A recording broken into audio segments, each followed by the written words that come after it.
കണ്ടവരും കേട്ടവരുമെല്ലാം എക്സൈറ്റ്മെന്റിന്റെ കൗതുകത്തിന്റെ extreme ലെവലിലേക്ക് കടന്നുപോയ തമിഴ്നാട് മുഖ്യമന്ത്രി വിജയുടെ ഏറ്റവും വലിയ സത്യപ്രതിജ്ഞയാണ് രാഷ്ട്രീയ ഇന്ത്യ ഇന്ന് കണ്ടത് എന്നുള്ളതാണ്. ഒരു സിനിമാ സ്റ്റൈലിലാണ് വിജയ് പ്രസംഗിച്ചതും വിജയ് സത്യപ്രതിജ്ഞ ചെയ്തത് പോലും. നോക്കൂ, നിങ്ങൾ അതിനോട് ചേർന്ന് നിന്ന ഒരു നേതാവുണ്ട്, ഒരു ദേശീയ മുഖമുണ്ട്. ഇന്ന് തമിഴ് രാഷ്ട്രീയത്തിൽ വിജയ് പുതിയൊരു മുഖമായി മാറുമ്പോൾ സാക്ഷാൽ രാഹുൽ ഗാന്ധി ചേർന്ന് നിൽക്കുകയായിരുന്നു ചിരിച്ചുകൊണ്ട്. രാഹുൽ ഗാന്ധി എന്ന് പറയുന്ന നേതാവിന്റെ ഉള്ളിലൂടെ കടന്നുപോയ ചിന്തകൾ ഒരുപക്ഷെ കേരളത്തെക്കുറിച്ച് കൂടി പോലും ആകാമെന്നുള്ളതാണ്.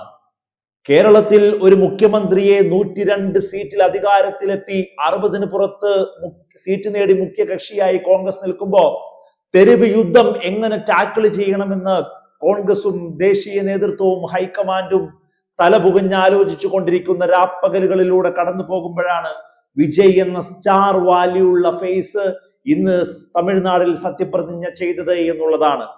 അങ്ങനെ സത്യപ്രതിജ്ഞ ചെയ്യുമ്പോൾ എല്ലാവരെയും കൃത്യമായി എങ്ങനെ ഹാൻഡ് ഹോൾഡ് ചെയ്യാൻ ഒരു നേതാവിന് കഴിയും എന്നുള്ളതാണ്. കഴിഞ്ഞ 10 വർഷം പിണറായി വിജയൻ എന്ന് പറയുന്ന ഒരൊറ്റ നേതാവിൽ അദ്ദേഹത്തിന്റെ കൃത്യമായ അധികാര പരിധിയിൽ നിന്നുകൊണ്ട് മുഴുവൻ ഭരണ സംവിധാനങ്ങളും പ്രവർത്തിച്ചപ്പോൾ എങ്ങനെയാണ് ഒരു മുഖ്യമന്ത്രിയെ നാട് കാത്തു വെക്കുന്നത്, എങ്ങനെയാണ് അദ്ദേഹത്തെ നോക്കി കാണുന്നത് എന്നൊക്കെ നമ്മൾ കടന്നു പോയതാണ്.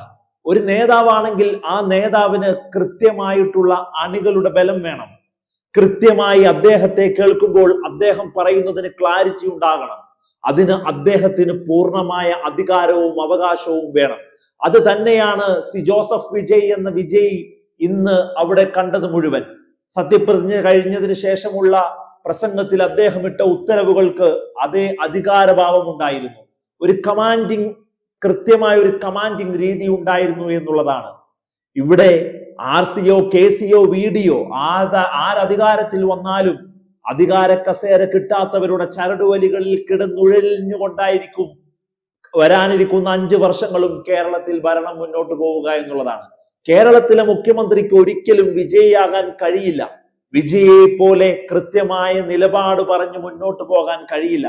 ഒരു പ്രസംഗത്തിൽ പോലും ഇത്രയധികം അധികാരത്തോടെ നാട്ടുകാർക്ക് വേണ്ടി, ജനങ്ങൾക്ക് വേണ്ടി അധികാരത്തിലേറ്റിയ ജനങ്ങളുടെ മുമ്പിൽ ആ ഒരു പവറോടുകൂടി നിന്ന് ഒരു ഡിസിഷൻ എടുക്കാൻ കഴിയില്ല. അതുതന്നെയാണ് കോൺഗ്രസ് രാഷ്ട്രീയം ഈ നാടിന് നൽകുന്ന ഏറ്റവും വലിയ പാപ്പരത്വവും എന്നുള്ളതാണ്. കഴിഞ്ഞ 10 വർഷം പിണറായി വിജയനിൽ നമ്മൾ കണ്ടത് വലിയ രീതിയിലുള്ള പ്രശ്നങ്ങളുണ്ട്, നെഗറ്റീവ് ഉണ്ട് ആ ഫേസിന്. അദ്ദേഹത്തിന്റെ പെരുമാറ്റങ്ങൾ, അദ്ദേഹത്തിന്റെ സ്വഭാവ രീതികൾ, അദ്ദേഹം ഇടപഴകുന്നത് മുഴുവനും പ്രശ്നമാണെന്ന് പറഞ്ഞ് വലത് സൈബറിടങ്ങൾ പ്രവർത്തിക്കുമ്പോൾ നമ്മൾ മറന്നു പോകാതിരിക്കേണ്ട ഒരു കാര്യം കൂടിയായി മാറുകയാണത്. ഒരധികാരഭാവം ഉണ്ടാവണം ഒരു ഭരണാധികാരിക്ക്. കൃത്യമായി അദ്ദേഹം പറയുമ്പോൾ ചില അസ്വാരസ്യങ്ങൾ ഇല്ലാതാവണം.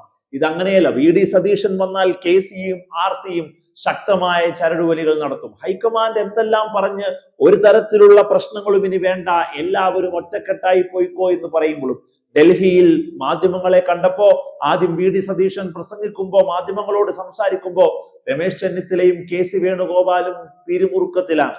അതിനുശേഷം തൊട്ടടുത്ത് KC പറയുകയാണ്. KC പറഞ്ഞ പുറകെ RC പറയുകയാണ്. ഓരോരുത്തരും ഞാനാണ് മുഖ്യമന്ത്രി എന്ന രീതിയിൽ മാധ്യമങ്ങളെ അഭിസംബോധന ചെയ്യുന്നു എന്നുള്ളതാണ്.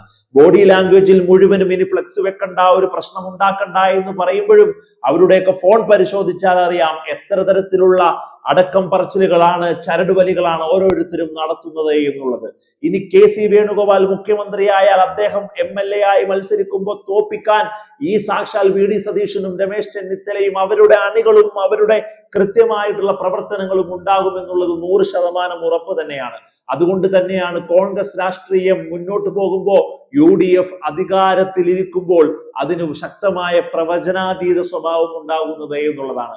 ഒരു കൃത്യമായ തീരുമാനം എടുക്കേണ്ട സമയത്ത് ആ മുന്നണി തകർന്നു പോകുന്നത് അവിടെയാണ് എന്നുള്ളതാണ്. എന്തിനാണ് 20-ന് പുറത്ത് സീറ്റ് നേടിയ ലീഗിനെ പോലും പുച്ഛിക്കുന്ന തരത്തിലുള്ള പ്രവർത്തനങ്ങളും സ്റ്റേറ്റ്മെന്റുകളും ഈ വിഷയത്തിൽ UDF കോൺഗ്രസ് MLA മാർ പറഞ്ഞു എന്നുള്ളതും നമ്മൾ കാണാതെ പോകരുത്.